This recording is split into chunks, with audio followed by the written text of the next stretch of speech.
அனைவருக்கும் வணக்கம். தற்போது டிவிகே கவர்மெண்டோட மினிஸ்டர்ஸ் 2 பேர் 2 ஜிஓ பாஸ் பண்ணியிருக்காங்க. அதில் ஒரு ஜிஓவில் வந்து முறைகேடுகள் அதிகமாக நடக்கிறதுக்கு வாய்ப்பு இருக்குது, தவறுகள் அதிகமாக இருக்குது அப்படின்ட்டு அண்ணன் சீமான் அவர்கள் வந்து ஒரு கண்டன அறிக்கை வந்து இந்த கவர்மெண்ட்டுக்கு எதிராக வந்து ரிலீஸ் பண்ணியிருக்காங்க. அந்த அறிக்கையில் அண்ணன் சீமான் அவர்கள் என்ன தகவல் சொல்கிறாங்க, அதே நேரத்தில் என்ன ஜிஓவை கவர்மெண்ட் பாஸ் பண்ணியிருக்கு, அது மூலிமா என்ன விளைவுகள் நடக்க போகுது அப்படிங்கிறத பற்றி தான் இன்னைக்கு ஆனந்தன் டாக்ஸ் வலைவலியில் மிக தெளிவாக பார்க்க போகிறோம். இந்த வீடியோ பார்த்துக்கிட்டு இருக்கவங்க மறக்காமல் லைக் பண்ணிருங்க, அப்படியே பக்கத்தில் இருக்கக்கூடிய ஹைப் பட்டனையும் டச் பண்ணிருங்க. இதன் மூலியமா வந்து இந்த வீடியோ அதிகப்படியான பார்வையாளர்கள் பார்க்கிறதுக்கு ஒரு வாய்ப்பு இருக்கும். அரசியல்ல நீங்க தலையிடலனா கட்டாயம் அரசியல் உங்க வாழ்க்கையில தலையிடும். முதலாவதாக கனிம வளத்துறையினுடைய அமைச்சர் டி.கே. பிரபு, உங்க எல்லாருக்குமே தெரியும், அண்ணன் சீமான் அவர்களை எதிர்த்து காரைக்குடியில வேட்பாளராக நின்று வெற்றி பெற்றவர். ஒரு வருஷமா வந்து வெறும் ரீல்ஸ் மட்டுமே போட்டாரு. இருக்கக்கூடிய எல்லாரையும் வந்து கட்டி பிடிக்கிறது, பொரோட்டா சுடுறது, சைக்கிள் போறது, இப்படி பல வேலைகளை பார்த்து அங்கே எந்த ஒரு மக்களுக்கான அரசியலையும் பேசாம வெறும் ரீல்ஸ் மட்டுமே போட்டு வெற்றி பெற்றவர் தான் அந்த பல் மருத்துவர் டி.கே. பிரபு.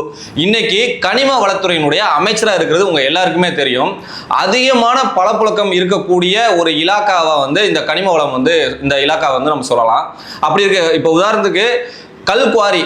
இப்போ கல்குவாரி உங்க எல்லாருக்குமே தெரியும். நீங்க முக்கியமா வந்து கன்னியாகுமரியில இருந்து சென்னை வரைக்கும் போகக்கூடிய தேசிய நெடுஞ்சாலைகள்ல ஓரங்களில் பார்த்தீங்கன்னா மலைகளை ஃபுல்லாக வெட்டி எடுத்துட்டு போயிட்டு இருக்கிறத நீங்க எல்லாருமே பார்த்துருப்பீங்க.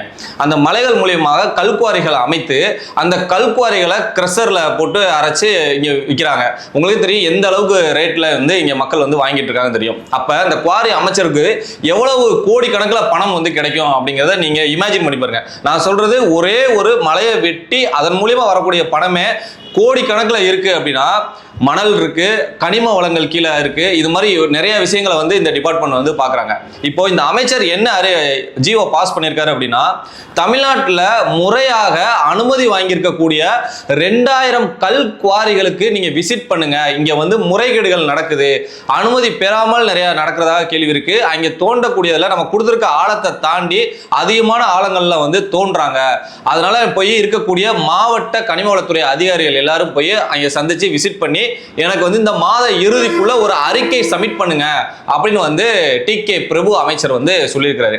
இது நல்ல விஷயம் தானே அப்படின்னு நம்ம எல்லாருமே சிந்திக்கலாம். இந்த இடத்துல தான் ஒரு ட்விஸ்ட் இருக்கு.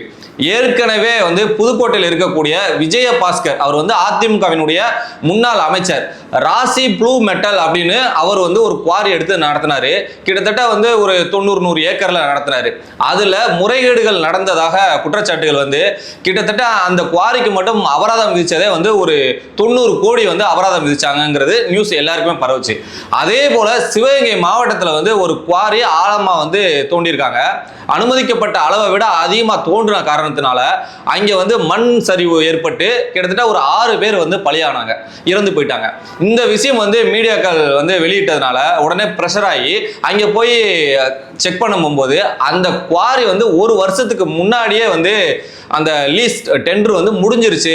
அதற்கப்புறம் ஒரு வருஷம் வந்து அனுமதி இல்லாம அந்த லீஸை வந்து எக்ஸ்டெண்ட் பண்ணாமையே வந்து அதை ரன் பண்ணிக்கிற விஷயம் தெரிஞ்சு அதனுடைய அந்த லைசன்ஸ் யார் பேர்ல வாங்கியிருக்காங்க அவர் வந்து தலைமறைவா போயிட்டாரு அப்படின்ட்டு அதன் பிறகு வந்து அந்த ஒரு வருஷத்துக்கு அவங்க தோண்டி இருக்கிறத கனெக்ட் பண்ணி அதுக்கு வந்து அபராதம் விதிச்சதாக வந்து செய்திகள் நம்ம பார்த்துருப்போம். இந்த மாதிரி வந்து தமிழ்நாடு முழுக்க பல இடங்கள்ல இருக்கு.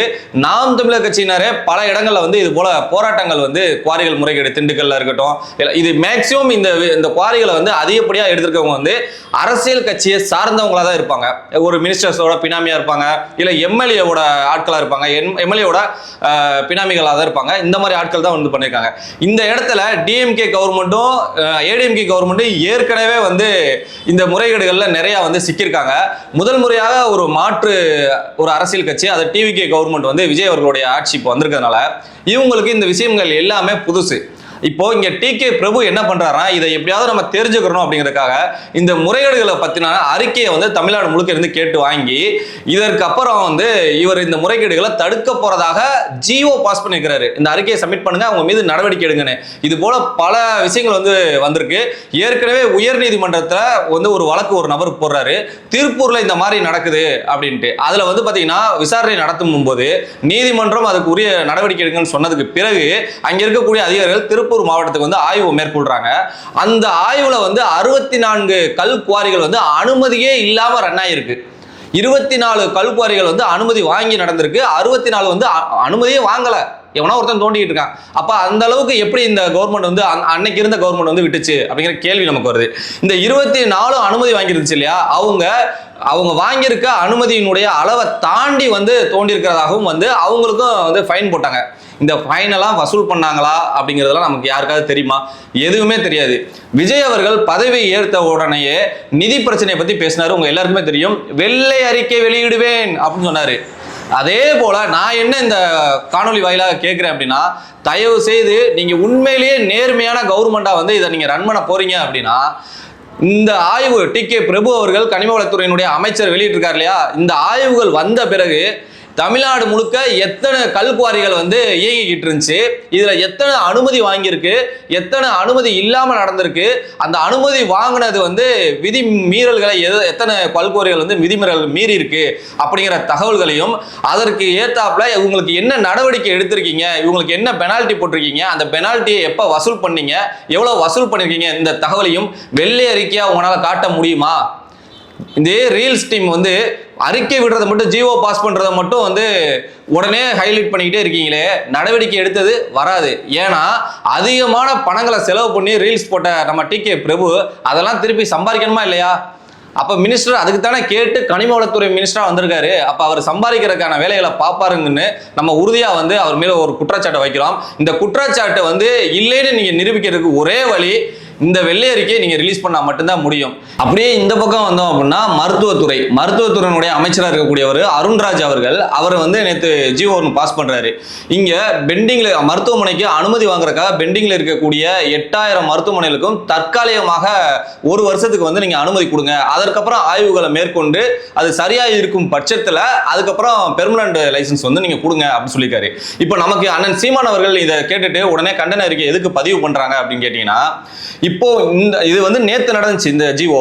இன்னைக்கு வந்து தமிழ்நாடு முழுக்க ஒரு போராட்டம் வந்து போய்கிட்டு இருக்கு, நர்ஸ் போராட்டம். ஒரு நர்ஸ் ஒரு தனியார் மருத்துவமனைக்கு வந்து ஒரு ட்ரீட்மெண்ட்டுக்காக போயிருக்காங்க, அவங்க வந்து இறந்துட்டாங்க. முறையான சிகிச்சை அங்கே வந்து அவங்களுக்கு கொடுக்கப்படலை, தவறான சிகிச்சையின் காரணமாக வந்து அவங்க இறந்துட்டாங்கன்னு அவங்க கூட படித்த பல நர்ஸுகள் வந்து சாலையில் இறங்கி போராட்டம் பண்ற விஷயத்தை இன்னைக்கு தமிழ்நாட்டில் ஓடிக்கிட்டு இருக்கு, உங்க எல்லாருக்குமே தெரியும். அப்படி தனியார் நிறுவனங்கள் முறையான ஒரு ட்ரீட்மெண்ட் கொடுக்காம இப்படி பண்றாங்கன்னா, இப்போ இவங்க கொடுத்துருக்காங்கல்ல 1 வருஷத்துக்கு தற்காலிக அனுமதி, எந்த ஆய்வுமே மேற்கொள்ளாம பணத்தை மட்டும் வாங்கிக்கிட்டு, இதன் மூலியமா இந்த 8000 பேருக்கு வந்து அனுமதி கொடுக்குறாங்க அப்படின்னா, காசை லஞ்சத்தை மட்டும் வாங்கிக்கிட்டு உங்க அனுமதி கொடுத்துருவாங்க. உங்க எல்லாருக்குமே தெரியும், இதுதான் ஏற்கனவே உள்ள காலங்களில் நடந்துகிட்டு இருக்கு. இந்த தவறு நடக்கக்கூடாதுன்னு தான் நம்ம கண்டிக்கிறோம். இந்த இடத்துல இப்போ உடனடியாக இந்த 8000 பேருக்கு அனுமதி கொடுக்குறாங்கன்னா இதுதான் இங்க நடக்க போகுது. அப்ப இந்த 8000 அனுமதி இந்த மருத்துவமனைகள் வந்து தமிழ்நாடு முழுக்க வந்துருச்சு அப்படின்னா, இந்த தங்கச்சி இப்ப நர்ஸ் இறந்தாங்களே, இது மூலம் எண்ணற்ற விஷயங்கள் நடந்திருக்கு. இது மாதிரி எத்தனை உயிர்கள் பறிபோகும். அதன் பிறகு இதை நீங்க கண்டுபிடிச்சு ஒவ்வொன்றா சரி பண்ணிட்டு வருவீங்களா? இருக்கும்போது தரமா எல்லாம் கரெக்டா ப்ராப்பரா இருக்காங்களா, அவங்க வந்து உண்மையிலேயே படிச்சிருக்காங்களா, அவங்கள்ட்ட அந்த ஹாஸ்பிட்டல்ல எல்லா ஃபெசிலிட்டிஸ் இருக்கா, உண்மையிலேயே கூட இருக்கக்கூடிய நர்ஸுகள் வந்து படிச்சவங்களா, அவங்களுக்கு எக்ஸ்பீரியன்ஸ் இருக்கா, எல்லா ஆய்வு அந்த மருத்துவமனை வந்து தரமா இருக்கா, எல்லாம் செக் பண்ணி நீங்க கொடுக்க வேண்டியதானே. இந்த விஷயம் உயிர் போனதுக்கு அப்புறம் வந்து அங்கே போய் அந்த ஆஸ்பத்திரியில் வந்து என்ன எல்லாம் கரெக்டாக இருக்கா அப்படின்னு செக் பண்ணுறதுக்கு வந்து சரியா? இவரே ஒரு படத்தில், விஜய் அவர்களே பயிரை வாங்குற படத்தில் இந்த மருத்துவமனை வந்து அனுமதி இல்லாமல் இருக்குன்னு ஏற்கனவே கண்டிச்சு ஒரு படமே நடிச்சிருக்காரு. இன்னைக்கு இவர் வந்து அப்படியே அதுக்கு முற்றிலும் முறை திரையில ஒரு மாதிரி நடிக்கிறது, மக்களுக்கு சேவை செய்யறது போல பேசுறது, ஆனால் தரையில வந்து இந்த மாதிரி வேலைகளை பார்த்துக்கிட்டு இருக்காரு அப்படின்னா இது எப்பேற்பட்ட கேவலமான கவர்மெண்டா இருக்கும் அப்படின்னு மக்கள் வந்து நீங்க புரிஞ்சுக்கிறீங்க. இந்த விளைவுகளை தான் அண்ணன் சீமான் அவர்கள் வந்து அறிக்கை கொடுத்திருக்காரு. நீங்க ஆட்சிக்கு வர்றதுக்கு முன்னாடி மக்கள்கிட்ட பேசினது இருக்கக்கூடிய மருத்துவமனைகளை வந்து தரம் உயர்த்துவேன்னு சொல்லிட்டு வந்துட்டு அரசு மருத்துவமனைலாம் தரம் உயர்த்துவார் அப்படின்னு நினைச்சு வந்து பார்த்தா, இவர் தலைமை வந்து இங்க என்ன பண்றாரு, இருக்கக்கூடிய பெண்டிங்ல யார் வேணாலும் மருத்துவமனை திறந்துக்கிறங்க, எனக்கு கொடுக்க வேண்டிய லஞ்சத்தை மட்டும் கொடுத்துட்டு நீங்க மருத்துவமனை திறந்துக்கிறங்கன்னு இங்க வந்து தனியார் மயமாக்கிட்டு இருக்காரு. இந்த வேலையை வந்து இவர் பண்றாரு. இது வரைக்கும் இவர் பாஸ் பண்ணியிருக்கிற இந்த ஜிஓவை தயவு செஞ்சு இருக்கிற மருத்துவமனைகளை முறையா வந்து அவங்க இருக்காங்களா அப்படின்னு ஆய்வுக்கு உட்படுத்தி அதற்கு பிறகு வந்து நீங்க அனுமதி கொடுங்க. தயவு செஞ்சு இந்த வேலைகளை வந்து வச்சுக்கிறாதீங்கன்னு கேட்டுட்டு விடைபெறுகிறேன். நன்றி. அரசியல்ல நீங்க தலையிடலைன்னா கட்டாயம் அரசியல் உங்க வாழ்க்கையில தலையிடும்.